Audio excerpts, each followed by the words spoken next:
le monde tourne. Direction la Birmanie, refusant de tirer sur leurs concitoyens. Les informations pullulent. Tout de suite, voici les informations. C'est le moment d'ouvrir la page internationale avec Ealichi Dorelas depuis Boston, Massachusetts.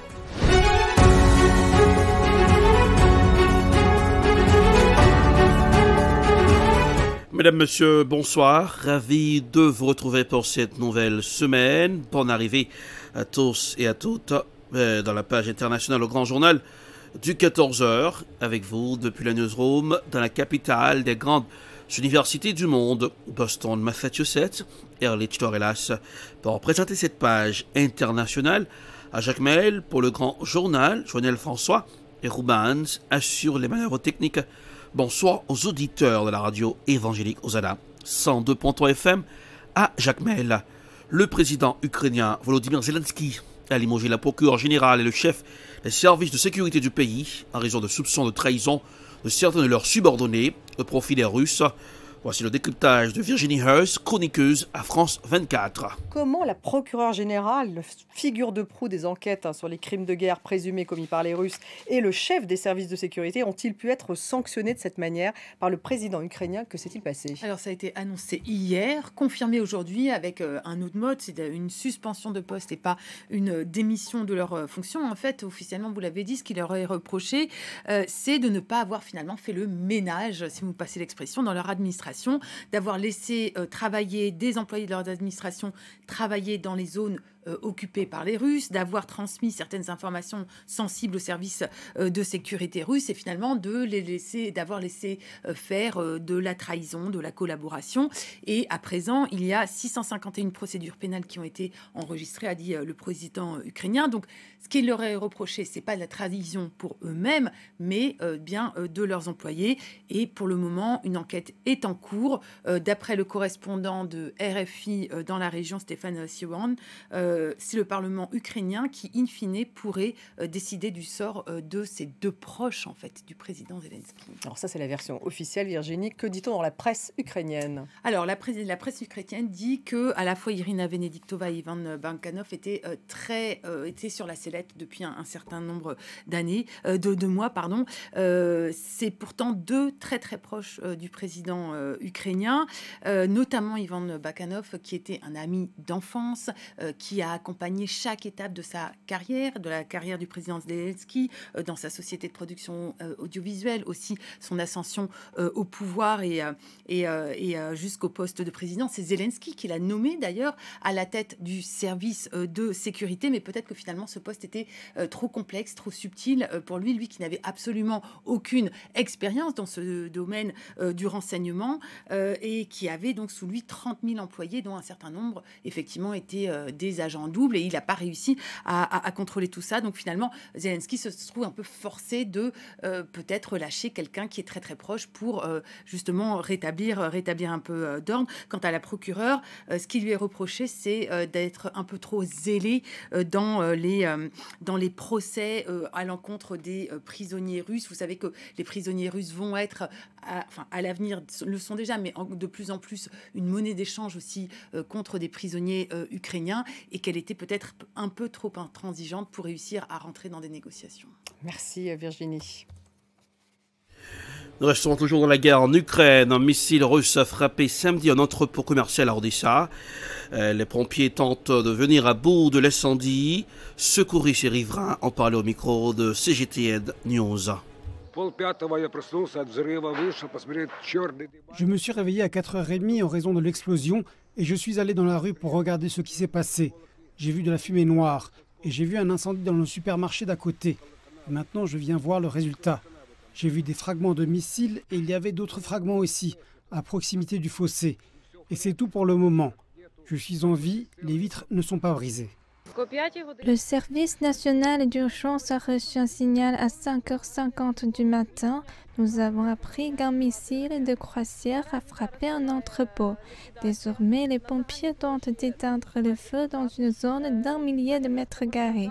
Personne n'a été tué ou blessé. En accord avec l'information officielle, il n'y a aucun blessé ou tué, mais les équipes de secours tentent d'éteindre le feu et les locaux récupèrent des fragments de missiles. Direction le Soudan, les méfaits de l'exploitation artisanale de l'or. En janvier, les chercheurs ont testé l'eau potable à Banat. La concentration de mercure y atteint un record national. Voici un reportage signé Africa News. La mine d'or de Banat, à 360 km au nord de la capitale Khartoum, au Soudan.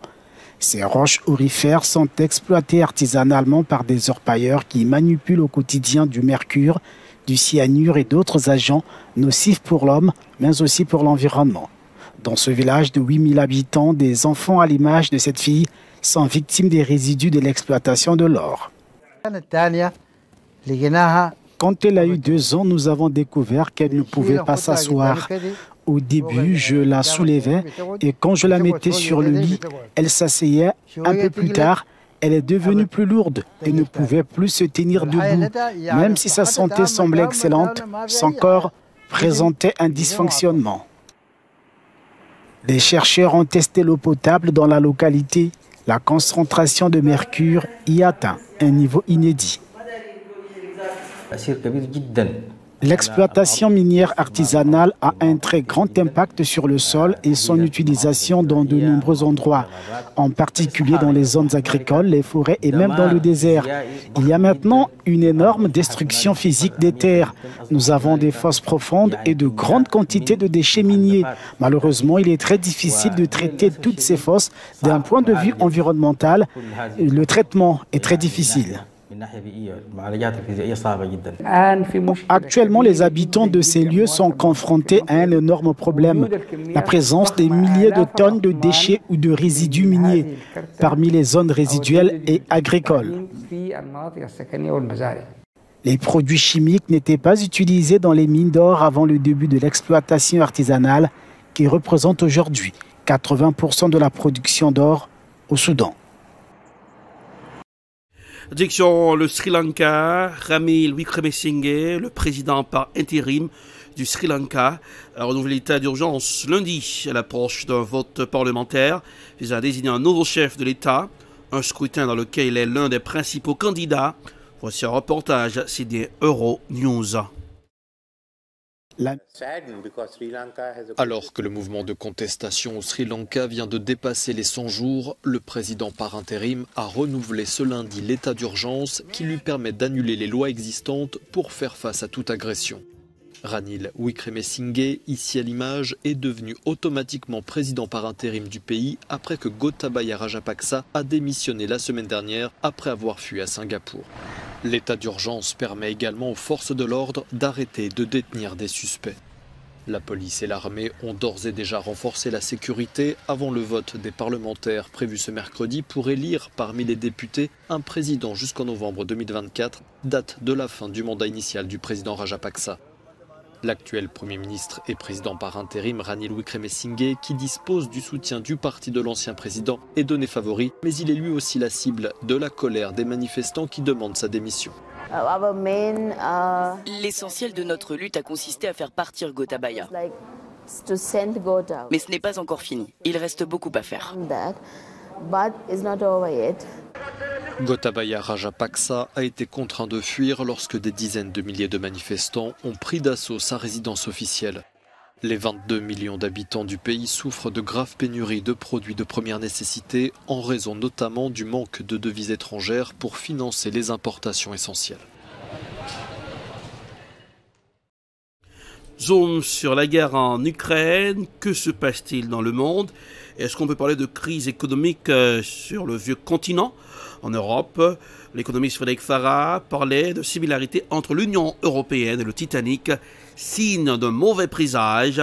Écoutons un extrait de l'émission sur Onic 24.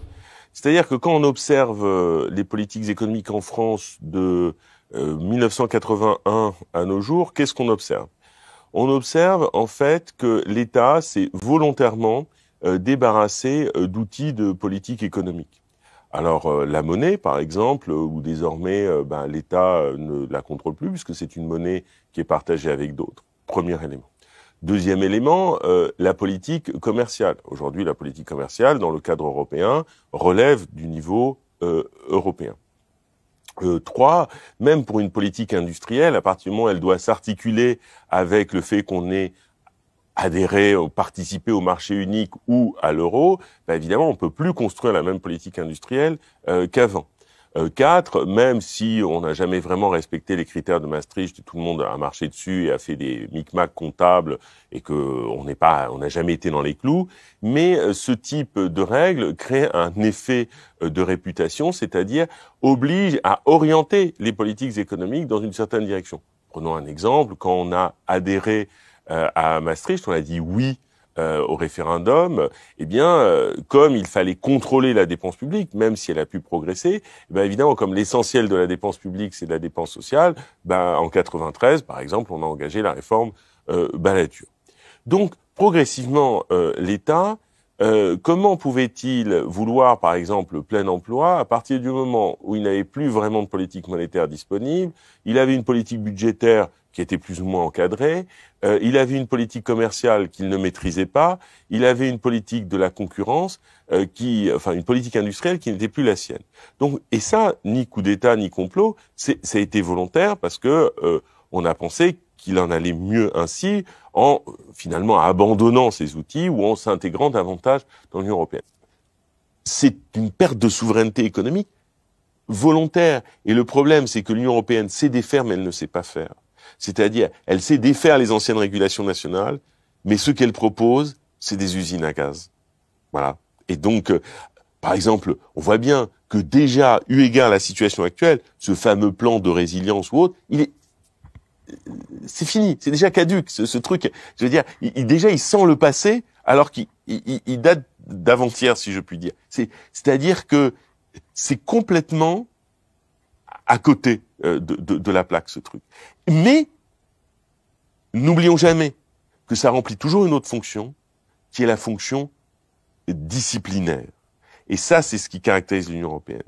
C'est sa fonction disciplinaire. On doit bien le comprendre. C'est-à-dire que, en disant que on fait ce plan de relance avec prêts et subventions, c'était le meilleur moyen de s'assurer. Et voilà, c'est la fin de la page internationale au grand journal du 14h pour aujourd'hui. Merci de l'avoir suivi. La production a signé Ed Prod, réalisation télé Beltop pour le compte de la radio évangélique Hosanna 102.3 FM à Jacmel.